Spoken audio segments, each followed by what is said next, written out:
did you spend your time? Well, that's a good question. Like I was an avid reader. Like I read a lot. Really? Okay. I was kind of it's funny, like for all the socializing I did, I was actually Now, fairly reading sedentary. things for classes in school or reading things that you picked up on your own and Oh, just stuff like I loved Donald Westlake when I was a little like in middle school or in high school. I just would go through the library shelves and just go, oh, this looks interesting. And there was actually Donald Westlake did a book. It took place in Buffalo, and the guy is on a getaway, and he's in this van, and he's driving down the thruway, and he gets off at Syracuse, and he's driving oh through my like downtown Syracuse, and it was like, oh my God, I know exactly where that is. So stuff like that. I read like some Carlos Castaneda and Tolkien and stuff like that was a little more surreal science Mhm. fiction. um I don't know, I just kind of read a bunch. I remember I remember playing Nerf hockey, like listening to the Blazers road games on the radio, and Craig Williams would come over and we would play Nerf hockey on our knees. Like one goal was like the side of the stairwell, and then the other goal we would turn the grate around, the front in the fireplace, and that Uh-huh. was the other goal. And we would just like listen, and it was Bob Costas Oh yeah. was Yeah. the play-by-play guy, and he admitted like years later that he lied his way into the job. He didn't really know the players for most, he would just make up player names because it was the radio. Like he knew the players on the team, but he would just away he would go. And Yeah. like if he couldn't tell who it was, he would be like, Lee Inglis gets the puck and he goes, Pastor Ray Aduno, he scores. What did we know? It's the Yeah. radio. Yeah. you know things for me in high school changed. My dad had cancer, and he was getting treated at Roswell Park in Buffalo, but he was a traveling salesman. I mean, he traveled, Mhm. and so like was out. As far as I know, he was just like an outpatient. He would get infusions or whatever for chemo, and for all I know, it was more than that. But like my family was never really like hugely good at discussing things. Right. So to for me, he was just like on a business trip, Mhm. and it may be that it might have been more, but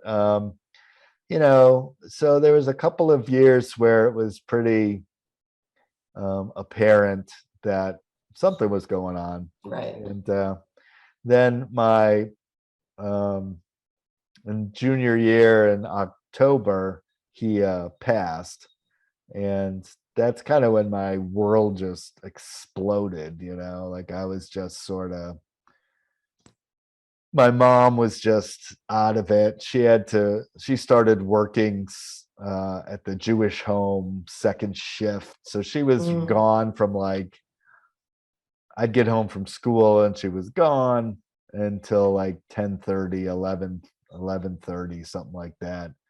And so, I would just turn the music down a little bit when I knew she was coming home. And then I would hear her go up to her room, and then I Mhm. would turn the music up again. Because at that point, I had moved during one of the summers. I moved to the basement just because it was so much cooler down there. And that led to me just moving in down there. Right. And so it became a thing. So there was lots of unabashed partying going on down there. So, And that's how you spent your high school years. well, certainly the second half, you Yes. know. I mean, I I mean it was hard. I mean, Yeah, of course. I was grieving, and there was Mm, nothing really was ever, nobody at school ever pulled me in to the office to say, hey, do you need any counseling? yeah, Like that just didn't happen back then. right. You're right. And my mom, certainly, like my mom just dove into the Bible. Like she had become born again at some point. And Mm. so she was like working and reading the Bible. And you know so I worked part-time, and So just after graduation, did you just leave? What did you do? Like, well, actually, so senior year, I Mrs. Sherman failed me in English senior year. And I was so mad at her because I had 110 average on her tests. She did a quiz every Friday, and it was grammar and vocabulary, and there was like 2 bonus questions. And I never got one wrong the whole year. I studied, like English was my thing. I was a reader. But I remember walking into her class, and she goes, Goldblatt, are you Linda's brother? And I said, yep, yes, I am. She's my sister. You're going to have trouble passing my class. And she failed me. I had 110 or whatever on um, her tests, but she failed. 50% of the grade was 2 papers, and she failed me on both papers. And so my average was like 55 or 60 or something. so she said that to you before the class even Started. began. And And then she did. and she, wow, wow. Yeah. I I mean, it don't even know what was, to say. I mean, it's like I couldn't believe it. Yeah, And yeah, so I was like, look, I don't give a shit. yeah.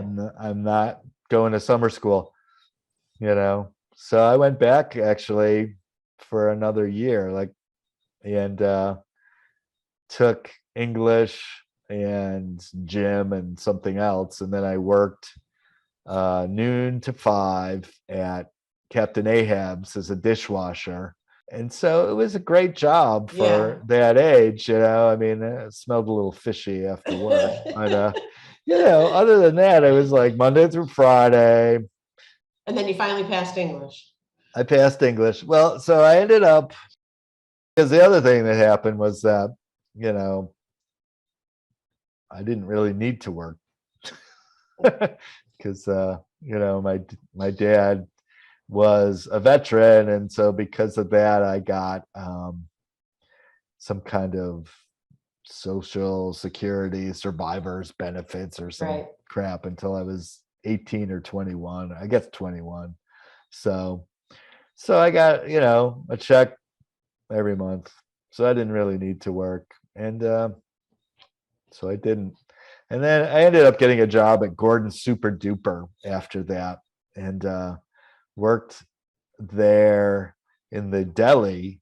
And after, like, that summer, met with Mrs. Sherman, who started coming in to get her corned beef, and I gave her the leanest freaking corned beef. Oh my I gosh. was like, oh, that's a little over, but I'll just charge you for the pound. Did she recognize you? Oh yeah, she Oh, totally okay. did. So, and for all I know, she didn't know anything about my dad, you know. But the funny thing is that like 2 years later, after I finally graduated, I was a friend of mine was an SU School of Education student, and she was doing student teaching at the high school. And so I went to visit her and like walked into the teacher's room, and like the cloud of smoke from everybody, like, and they all like, everybody, like, the place just, just stopped. They were so freaked out. Like, what the hell is he like? Does he have a gun? Like, they were just so nervous about that. Don't expect to see former students walking in. No. So You it had the was, last laugh. I did, whatever. I mean, besides that whole thing with Mrs. Sherman, I really, I don't remember a lot about my classes. I remember, I don't remember his name. He had kind of curly cropped hair and a mustache, and he taught science. And so we walk in, and on one of the lab tables, there's like a full place setting with linen tablecloth and the whole deal. And he goes, "Things in motion stay in motion. Things at rest stay at rest." And he just goes, Oh no. and everything stayed. I was like, Oh my gosh. I have tried that and it does not work. So I don't know what his secret was. Super glue? I don't know. Yeah, I don't know. But he did it. And like, I don't remember his name, but I remember that. And, well, that's a whole different kind of introduction to a class than a teacher coming up and saying, you're not going to pass. Yeah, exactly. Jeez. So that was cool. I remember Mr. McNamara's daughter, her name was Jennifer, and they called her Niffer. I do remember that. I do remember that too. And we read a Nancy, like, oh yeah, that's right. A Nancy the spider. Yeah, those African tales. Yeah, like, I mean, that was cool. Yes, that got me into, like, I did a lot of work after, like in theater, and we did a lot of school programs where we used, different, I worked at Open Hand Theater, and we did some of the Anansi tales. Mm-hmm. And so how did you get into that? I mean, after school, you got into theater? You weren't in theater before? No, when I was in college, I went to Binghamton, and a lot of my friends and housemates were in theater. And so I was like, I don't know, I always had this idea that, well, if you're born with it, and so, like, I was a writer, so that's what I was going to be, as a writer. And at OCC, I took like humanities/journalism, and I was the managing editor of the newspaper, and I was going to be a writer. And but like, I never knew that you could just take acting classes. And well, at first, when I got out of Binghamton, I went back to Syracuse because I got a job at Metropolitan School for the Arts, which was a community arts school, and they did dance and theater and voice and art. And they had like a full like animation studio downstairs and ceramic studio. And is that still in existence? It got co-opted into the YMCA arts program, which was just next door.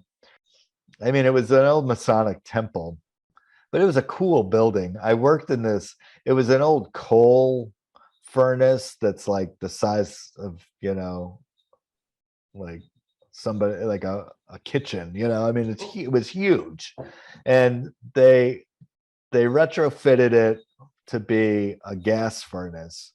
And I remember, like, one winter there was issues with it, and so I would have to go down with one of those, trigger lighters for a fireplace or whatever, and like actually reach down into this thing and light the pilot light, and it'd be like, 50 degrees in this freaking place. It'd be so cold.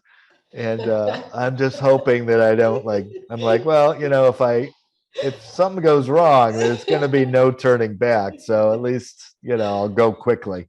So, but, things like that. Yeah. But it was cool because they had, like, the Masons did, all those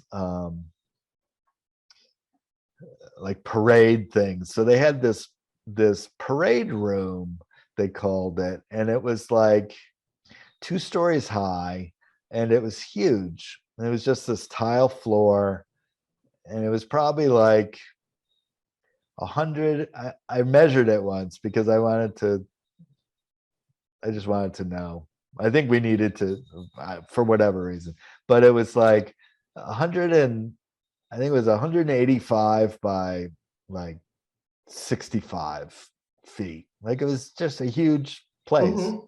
And it had nice echo to it. And so I brought my rollerblades in, and I would actually like skate in there, and like, because I had 24/7 access. So I like had a hockey stick and a hockey ball and gloves, and I would skate in there. Sometimes I like wouldn't even turn the lights on because there was never anything in there, you know.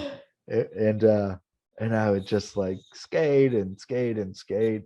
It was wonderful. Sometimes like because I worked the front desk and I was the registrar. So like my main time was sort of, twice a year or 3 times a year, like fall, spring, and summer. Mhm. And like I did all the registrations, and like I'd set up in that room, I set up like a little kind of living room area. I had like all these found these carpets, put all these carpets down, and had like partition walls around it, and set up nice lighting. And I got like a TV, and I rented That's Entertainment and That's Entertainment 2 and 3 from the Mhm. library, Mhm. for all the stage mothers out there, and it was great. So like, I'd sit at this desk and like, okay, next, and and they'd be watching Fred Astaire and MGM movies and stuff, and it was fun. But yeah, that was kind of a great first job out of school. Mhm. I enjoyed that a lot. So So then where did that take you? um where did that take me? Well, I met a lot of artists Mhm. and a lot of theater people, and so I took a bunch of um acting classes, and I ended up, that was like up until like 90, 93, 94-ish. I was kind of like, the handwriting was on the wall as far as the Metropolitan School. I was like, Right. it's so questionable what's going to happen with this place.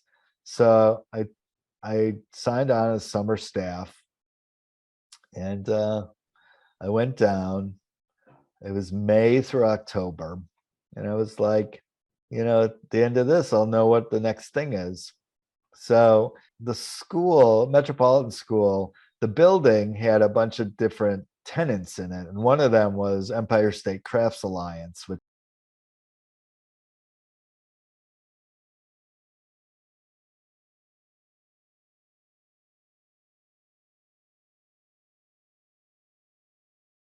once a year they did this masterwork show at the On Center. I helped with at the loading dock and getting everybody, Mhm. like to get. I mean, there's 180, you know, people that had to get in, get their stuff set up, and then get out. And it was chaos. People were lined up around the block just with their flashers on, waiting to get in. Mhm. So, and of course everybody wanted to start setting up, but it's like, get out of here, you know. Next, so that seemed to be my thing. Next. So so there we are. I'm at the Omega Institute, and it was getting toward the end of the year, and I had kind of kept in touch with them. I was friends with them, and she was like, "Well, look, this is what's happening. Dan got a job, and we're moving to Tucson, Arizona. We need we have an executive director on board, but they can't start until like a week before Masterworks. So when you if you're coming back to Syracuse, we'd like to hire you as the interim executive director. We're going to pay you, whatever it was. It was like a crap load of money since I had been working basically for room and board all summer. And I was like, this will give me the money I need to move out of Syracuse. This is great. So I was like, okay, universe, I'm going to Key West. If you want me someplace else, let me know. So I'm there. I'm in the I go back to Syracuse. I'm the interim executive director. I'm really just I spent like a week just opening mail because she hadn't been there. And I don't even know how I did it because I didn't really know what she had done. But I just somehow just faked it and got everything ready. And then the new kind of trained the new director on the Masterworks setup, and this is this is how it works, and this is who you talk to, and da da da, and then I left with my big fat check, and I think I worked there like 6 weeks until the beginning of November, and right the week before the interim director or the permanent director came on, the phone rings, and it was weird because I had just been saying, it's like, okay, I got a week left, universe. Key West, here I come, unless you got something else planned for me. And the phone rings. And the weird thing is that the phone really didn't ring that much.